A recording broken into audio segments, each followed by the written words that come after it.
자막으로는 제가 쓰지를 않았습니다만 설교 원고문에는 두 제목이 있습니다. God choice, good choice. 하나님의 선택은 좋은 선택입니다. 이것을 우리가 믿어야 우리가 하나님께 부르심을 받고 보내심을 받을 때 확신 가운데 나갈 수가 있습니다. 하나님이 나를 선택하셨다는 것은 가장 좋은 선택을 하셨다는 겁니다. 우리 가운데 가장 필요한 사람을 하나님께서 하나님의 사람으로 택하셔서 하나님의 일을 맡기시는 거거든요. 이것을 우리가 믿고 나아가야 합니다. 오늘 우리가 읽고 묵상할 본문 출애굽기 4장 말씀은 3장과 연결되어집니다. 하나님께서 하나님의 산 호렙에서 가시떨기 불꽃 가운데 모세를 만나 주시죠. 40년 동안 광야에서 장인 이드로의 양떼를 치던 모세를 40년 만에 찾아오십니다. 모세가 처음 하나님을 만난 사건이었습니다. 바로의 딸 공주의 아들로서 40년 동안 애굽의 학문을 익혔던 그 혈기왕성했던 모세의 모습이 아닙니다. 하나님께서 모세를 부르셨을 때 모세가 어떻게 반응을 합니까? 나는 부족하다라고만 얘기를 하죠. 오늘 본문도 하나님이 친히 이적을 알려주시면서 이스라엘 백성들이 아마 너를 믿지 못할 것인데 이적을 보여주게 되면 그들이 믿게 될 것이다 라고까지 이야기하셨는데 모세가 어떻게 반응하는지를 우리가 함께 읽어보았는데요. 사실 저도 설교를 준비하면서 답답하기도 했습니다. 왜 이러나? 하나님이 직접 모세를 만나고 계시잖아요. 하나님께서 직접 사명을 주시고 또 사명을 감당할 수 있는 넉넉한 이적을 하나님께서 허락해 주셨음에도 불구하고 저는 못해요, 저는 부족해요, 다른 사람을 보내세요 라고 얘기하는 이 모습이 전혀 낯설지가 않습니다. 우리 성도들의 모습 가운데서, 제 모습 가운데서 이런 모습이 늘 있거든요. 못해요, 저는 부족해요, 어떻게 제가 권사를 할 수 있습니까? 어떻게 제가 장로가 되고 집사가 될 수 있습니까? 모세도 똑같았다는 겁니다. 하나님이 모세를 직접 신방하셨어요. 하나님이 직접 모세를 부르시고 보내시려고 하고 사명을 분명하게 주시고 있잖아요. 그럼에도 불구하고 하나님 앞에 서 있는 모세는 우리와 같이 부르심 앞에 온전히 순종하지 못하고 있고 더 나아가서 자신을 부르고 계신 하나님을 온전히 신뢰하지 못했다는 거죠. 그러나 그들이 나를 믿지 아니하며 내 말을 듣지 아니하고 이르기를 여호와께서 내게 나타나지 아니하셨다 하리이다 라고 대답을 하는 거죠. 지금 확신 가운데 주님의 그 부르심을 믿음으로 순종으로 받아들이지 못합니다. 그래서 하나님께서 자신을 믿지 못하는 모세에게 두 가지 표적과 함께 추가로 한 가지 표적을 말씀하시죠. 모세의 지팡이가 뱀으로 변하는 표적, 그리고 그 뱀의 꼬리를 잡았을 때 다시 지팡이가 되는 표적, 그리고 모세의 손에 나병이 생겼다가 나은 표적, 이 두 가지 표적을 주시면서 이 두 가지 표적을 보여주기만 해도 이스라엘 백성들이 믿을 것이다 라고 말씀하셨는데, 혹시 그래도 믿지 못한다면 추가로 나일강의 모세가 담대함을 가지고 확신을 가지고 보내시는 곳으로 나아갈 수 있도록 사명을 감당할 수 있는 능력을 더하여 주시는 거예요. 사역을 감당할 수 있는 방법도 알려주시는 거예요. 사실 저와 여러분들은 우리의 방법으로 주님의 일을 감당하는 사람들이 아닙니다. 우리의 지혜와 능력으로 주님의 일을 감당하는 사람이 아닙니다. 사명을 맡기신다면 그 사명을 감당할 수 있는 능력과 지혜를 누가 주실까요? 하나님이 주십니다. 하나님이 우리보다 앞서 가십니다. 예수님께서 승천하실 때에 제자들에게 유언의 말씀 가운데 우리가 잘 알고 있는 말씀이 있습니다. 오직 성령이 너희에게 임할 것이다. 마지막으로 떠나기 전에 제자들에게 선물을 주시는 거죠. 약속의 말씀을 주십니다. 너희가 성령으로 충만케 되어질 것이다 라고 말씀하시는데, 그 성령이 곧 무엇이라고 말씀하시냐면 권능을 받을 것이다. 디나미스, 하나님의 그 창조의 능력, 무에서 유를 창조하는 능력을 받게 될 것이다. 그러면 너희가 예루살렘과 온 유대와 사마리아와 땅끝까지 이르러 나의 증인이 될 것이다. 여러분, 이 말씀을 잘 이해하셔야 됩니다. 너의 능력으로 나의 증인이 될 것이라고 말씀하시는 게 아니에요. 너의 지혜로 나의 증인이 될 것이라고 말씀하지 않죠. 성령께서 너와 함께 하실 것이고 성령께서 너에게 능력이 되어 주시기에 증인의 삶을 넉넉하게 감당하게 하신다는 거예요. 그래서 사도행전을 제가 또 다른 별칭이 뭐라고 말씀드렸죠? 성령행전입니다. 성령께서 내 안에서 일하시는 거죠. 성령께서 내 안에 능력이 되어주시고 내 안에서 지혜가 되어주셔서 목사로서, 장로님으로서, 권사님으로서, 집사님으로서 그 일을 감당할 수 있도록 하시는 거죠. 그래서 우리가 구할 것은 성령의 충만함을 날마다 구해야 된다는 거죠. 그 능력이 필요합니다. 여러분의 힘이 없어도 괜찮습니다. 여러분이 지혜가 부족해도 괜찮습니다. 무엇을 구하면 됩니까? 하나님의 능력을 구하고 하나님의 지혜를 구하면 됩니다. 그러면 우리는 하나님의 일을 넉넉히 감당하게 됩니다. 세상의 일은 세상의 방법과 세상의 능력과 지혜로 감당할 수도 있습니다. 그런데 하나님의 일은 다릅니다. 하는 모양은 세상의 일과 하나님의 일이 되어지는 그 과정들이 비슷합니다만 그 과정 자체가 달라야 합니다. 세상의 일은 세상의 방법으로 하지만 하나님의 일은 철저하게 하나님의 방법대로, 하나님의 지혜로, 하나님의 능력으로 감당해야 합니다. 그래서 모세가 나중에 하나님의 그 보내심을 받고 확신을 가지고 돌아가게 되어질 때 그 손에 무엇이 있다라고 성경이 말하고 있냐면 모세의 지팡이라고 기록하고 있지 않습니다. 누구의 지팡이요? 그의 손에는 하나님의 지팡이를 붙들고 있었다라고 이야기를 합니다. 사실 그 지팡이는 하나님을 만나기 전에 모세가 양떼들을 돌볼 때 사용했던 지팡이입니다. 그런데 하나님을 만난 이후에는 그 감격과 그 능력이 달라진 거죠. 하나님이 함께 하신다는 확신, 함께 하신다는 약속의 말씀을 붙들고 가기 때문에 그 지팡이는 이제는 더 이상 모세가 사용해 왔던 지팡이가 아니라 하나님이 함께 하시는 하나님의 능력이 되어지는 하나님의 지팡이가 되었던 거죠. 여러분, 저와 여러분들은 이전에 알고 있던 저와 여러분들과 같은 사람이지만 같은 사람일 수 없습니다. 왜요? 하나님이 우리 가운데 함께 하시기 때문이죠. 하나님께서 우리에게 능력을 주시기 때문에 저와 여러분들을 향하여 무엇이라고 성경은 이야기하냐면 하나님의 사람. 부족한 종이지만 저를 여러분들이 무엇이라고 기도할 때마다 말씀하십니까? 하나님의 종이라고 그러잖아요. 하나님의 일을 감당하는 하나님의 종. 여러분, 하나님의 종이면 주인이 누구라는 뜻입니까? 하나님이 주인이시라는 거잖아요. 주인이신 하나님께서 분명히 종인 저에게 분명히 말씀하실 거고 하나님의 종인 여러분들에게 말씀하실 때 여러분은 딱 한마디만 하시면 됩니다. 아멘. 순종하겠습니다. 말씀하신 대로 하겠습니다. 그것이 하나님의 종의 가장 중요한 자세이죠. 아니, 하나님의 종이 가져야 될 자세의 전부입니다. 말씀만 하옵소서. 주의 종이 듣겠습니다. 시키시는 것은 종이 무엇이든지 하겠습니다. 라고 하다 보면 주인이 주신 그 계획대로 일이 되어지는 것을 종은 경험하게 되는 것이죠. 사실 모세는 하나님의 일을 처음 감당해 봅니다. 하나님을 처음 만났고 하나님이 주시는 소명을 처음 가지게 되었습니다. 한 번도 하나님이 어떻게 일하시는지를 알지 못했습니다. 그런데 보세요.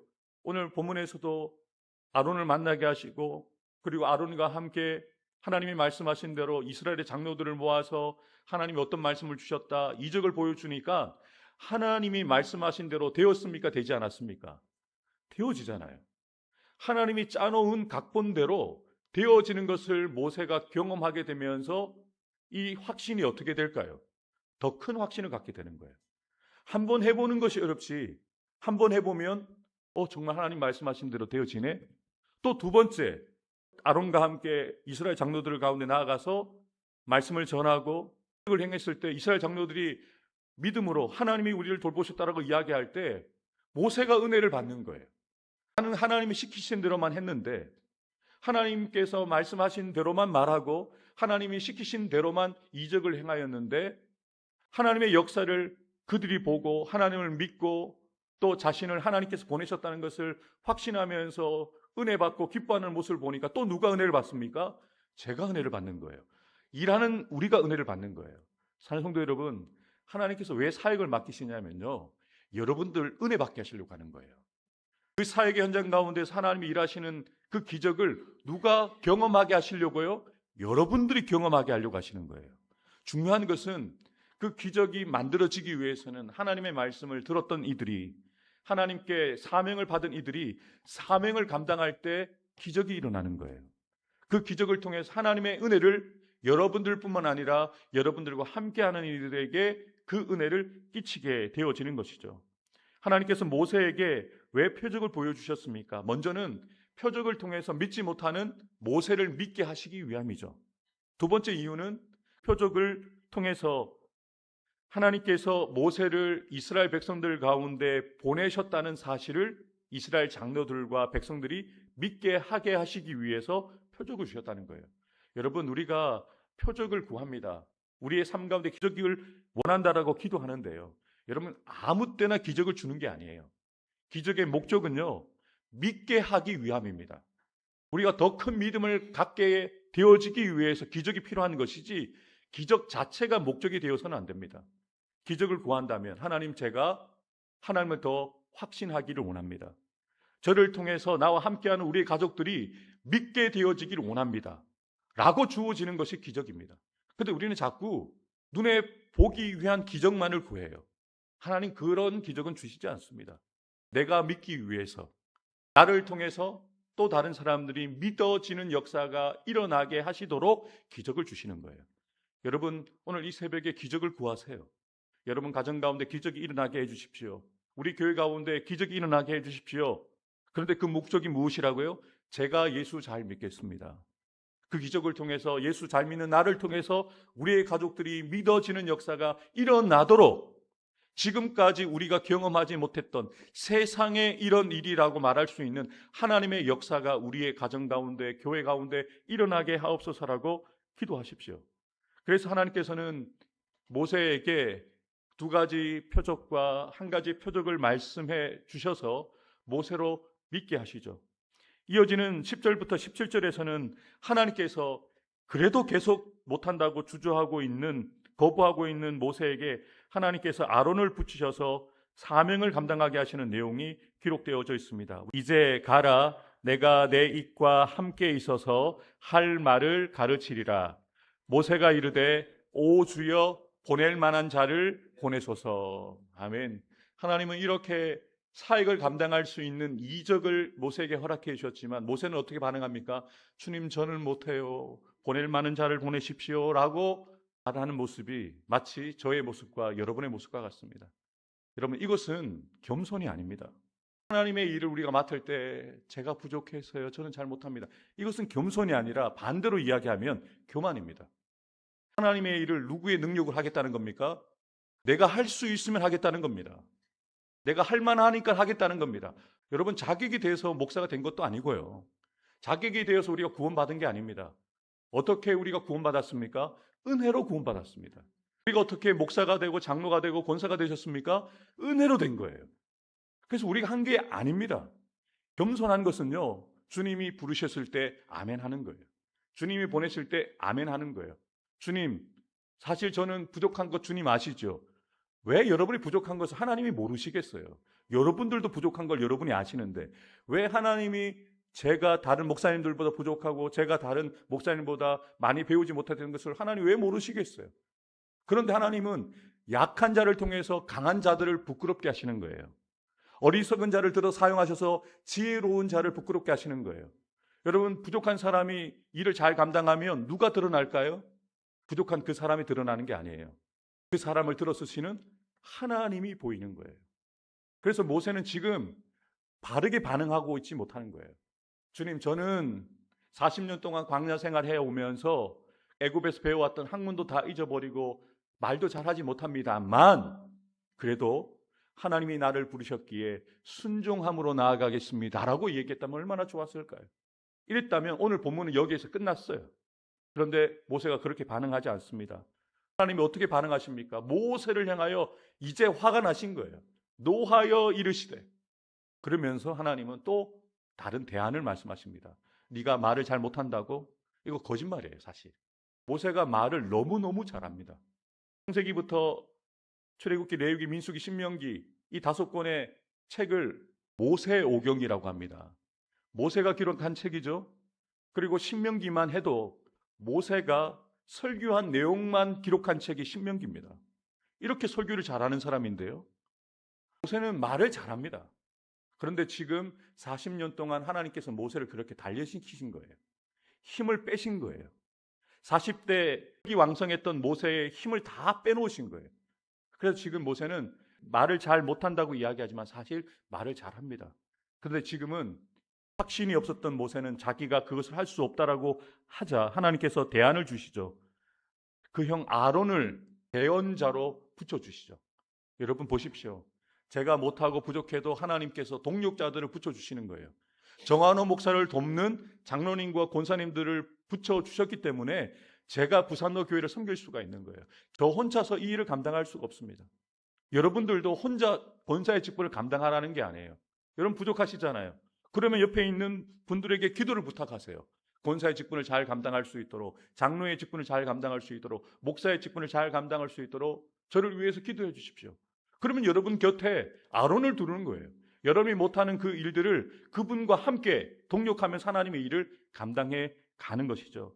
주님에게 종이 대답해야 될 말은 항상 예스입니다. 예 주님이라고 대답하는 것이죠. 종은 주인의 명령을 거부할 권리가 없습니다. 그런데 모세는 종이면서 하나님 앞에서 어이없는 모습만 보이고 있는데요. 그래도 하나님은 화를 내시지만 그래도 모세가 그 직분과 사명을 감당하도록 다른 대안을 제시하시면서 보내시는 거죠. 계속해서 18절부터 26절은 결국 모세가 하나님께 순종하여서 애굽으로 가는 길에 죽을 뻔했던 사건이 있는데요. 이 사건은 나중에 기회가 있으면 다루겠습니다. 그리고 결국 하나님께서 아론에게 나타나셔서 아론과 모세가 만남을 가지게 하시고, 그리고 모세와 아론이 이스라엘 장로들을 만나서 하나님이 주신 말씀대로 말씀을 전하고 하나님이 보여주신 이적을 행함으로 오늘 사건이 마무리가 되어집니다. 사랑하는 성도 여러분, 하나님의 일은 하나님이 세우신 사람을 통해서 일하는 것 같지만 누가 일하십니까? 주님이 일하십니다. 모세와 아론이 주님의 일을 감당하는 것처럼 성경이 기록하고 있지만 우리는 믿음의 눈을 떠서 볼 수 있습니다. 누가 함께 하십니까? 하나님이 함께 하십니다. 이 새벽을 깨어 기도하는 저와 여러분들의 눈이 열리기를 원합니다. 지금 말씀을 전하는 부족한 정한호 목사와 누가 함께 하십니까? 하나님이 함께 해주시는 거예요. 이 새벽을 깨어 기도하는 여러분들에게 누가 함께 하십니까? 하나님이 함께 하셔서 말할 수 없는 탄식으로 우리를 위하여 친히 간구하시는 성령께서 우리 안에 내주하셔서 기도하게 하시고 하나님의 일을 감당하신다는 거예요. 그래서 걱정하지 마세요. 망설이지 마십시오. 두려워하지 마십시오. 하나님이 여러분들과 함께 하십니다. 하나님이 여러분들을 통해서 말씀하실 것이고 하나님께서 여러분을 통해서 하나님의 일이 되어지도록 때를 따라 돕는 은혜를 주시고 때를 따라 돕는 능력을 더하여 주신다는 것이죠. 사랑하는 성도 여러분, 아론과 모세가 하나님의 말씀에 순종하여 나갔을 때 하나님이 말씀하신 대로 백성들이 믿습니다. 그리고 모세가 전한 말씀을 통해서 백성들이 위로를 얻는 거예요. 이스라엘 자손들이 하나님이 우리를 찾으신다는 것 얼마나 감격스러운지 몰라요. 애굽에서 그 힘든 노동을 하면서 우리가 잊혀진 것처럼 생각했는데 아니다. 하나님 우리를 기억하고 계신다. 우리를 보고 계신다. 우리의 그 고통을 듣고 계셨고 우리를 찾아오시기 위해서 나를 보내셨다라고 이 말을 들을 때 위로를 받고 힘을 얻었다는 거죠. 그리고 어떻게 그들이 반응합니까? 마지막에는 머리 숙여 무엇을 했다고요? 예배 드렸더라. 하나님의 역사를 통해서 나타나는 결과는요, 하나님을 기억하고 예배하게 되어지는 역사가 일어나게 되어진다는 것이죠. 사랑하는 성도 여러분, 누가 이 일을 행하셨습니까? 모세가? 아론이요? 아니요. 하나님이 모세를 들어 아론을 들어 이 일을 행하게 하셨습니다. 지금은 정한호 목사를 통해서 김일 장로님을 통해서 여기 계신 우리 권사님을 통해서 일하시는 것 같지만 누가 일하십니까? 하나님이 우리를 부르셨기에 하나님께서 우리에게 능력 주시고 지혜 주셔서 그 일을 넉넉하게 감당하게 하신다는 것이죠. 사도 바울은 분명하게 우리에게 이렇게 말씀해 주고 있습니다. 하나님의 은사와 부르심에는 후회하심이 있다 없다? 없다. 누가 여러분을 부르셨습니까? 하나님이 여러분을 부르시고 선택하셨습니다. 하나님의 부르심과 은사에는 후회하심이 없습니다. 그래서 제가 오늘 설교의 부제목을 God choice, good choice라고 한 거예요. 하나님이 여러분을 선택하셨죠. 여러분을 선택하신 것이 가장 좋은 선택이기 때문에 여러분을 우리 부산로 교회에, 동부산 교회의 장로님으로, 권사님으로 목사로 세우셔서 주님의 일을 감당하게 하시는 겁니다. 하나님께서 여러분을 선택하셨습니다. 하나님께서 여러분을 보내십니다. 하나님께서 여러분들과 함께 하십니다. 확신을 가지고 오늘도 주님의 일을 감당하는 저와 여러분들 되기를 주님의 이름으로 축복합니다. 나의 부족함과 두려움을 핑계 삼지 않고 하나님께서 나를 선택하셨음을 믿음으로 맡기신 사역에 온전히 순종하게 하옵소서. 사명을 감당하기 전에 먼저 내 가정과 가까운 사람들을 믿음 안에 바로 세우고 함께 하나님을 예배하게 하옵소서. 하나님께서 나의 사랑하는 부산로 교회와 나의 사랑하는 성도들의 가정과 자녀들 일터 위에 복에 복을 주시고 지켜주시며 더 큰 은혜와 능력을 더하여 주셔서 늘 평안하고 편안하게 하옵소서. 아멘.